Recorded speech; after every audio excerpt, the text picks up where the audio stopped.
Hi all, எல்லோரும் எப்படி இருக்கீங்க? நான் உங்கள் நிலா பேசுகிறேன். Hope you are all fine. இன்றைக்கி நம்ம ஒரு லாங் வீடியோவில் என்ன பார்க்க போகிறோம் அப்படின்னா, டிஎன்பிசி குரூப் 4க்கு படிக்கிற 6th to 8th தமிழ் எவ்வளோ ஈஸியாக நம்ம படிக்கலாம் அப்படின்றது தான் பார்க்க போகிறோம். நான் தமிழ் 2 ஈஸி மெத்தடில் ப்ரிப்பேர் பண்ணிகிட்ருக்கேன். அதில் ஒரு மெத்தட் தான் நம்ம பார்க்க போகிறோம். இது நானே ப்ரிப்பேர் பண்ண நோட்ஸு.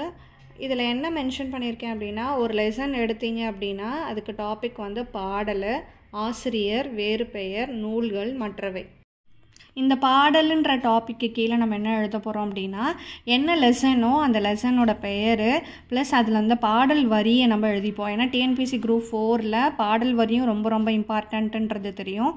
ஸோ பாடல் வரியையும் எழுதிக்கோங்க. அதோட first line and ending line எழுதிக்கோங்க.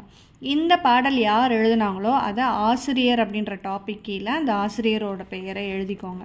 அடுத்து கண்டிப்பாக ஆசிரியருக்கு வேறு பெயர் மென்ஷன் பண்ணியிருப்பாங்க. ஸோ ஆசிரியரோட வேறு பெயரை அதுக்கு கீழே போட்டுக்கோங்க. அந்த ஆசிரியர் என்னென்ன நூல்கள் எழுதினாரோ அந்த நூல்களுக்கு கீழே அந்த நூல்களை மென்ஷன் பண்ணுங்கள்.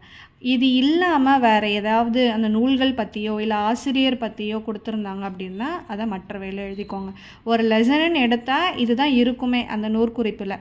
ஸோ இதை நீங்கள் எழுதிக்கிட்டால் ஒவ்வொரு தடவையும் புக்கை எடுத்து நீங்கள் படிக்காமல் இந்த நோட்டை மட்டும், இந்த ப்ரிப்பேர் பண்ண நோட்ஸை மட்டும் வச்சு நீங்கள் கோத்ரூ பண்ணாலே போதும். லாஸ்ட் மினிட்ல ரிவைஸ் பண்ண ரொம்ப ஈஸியாக இருக்கும்.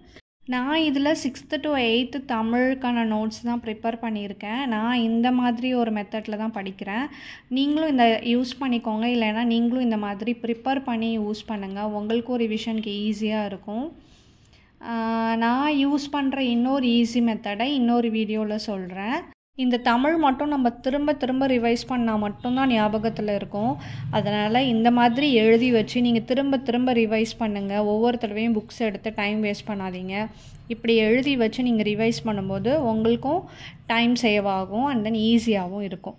இந்த வீடியோ கண்டிப்பாக உங்களுக்கு யூஸ்ஃபுல்லாக இருக்கும்னு நினைக்கிறேன். கீப் வாட்சிங் for next easy method. Thank you.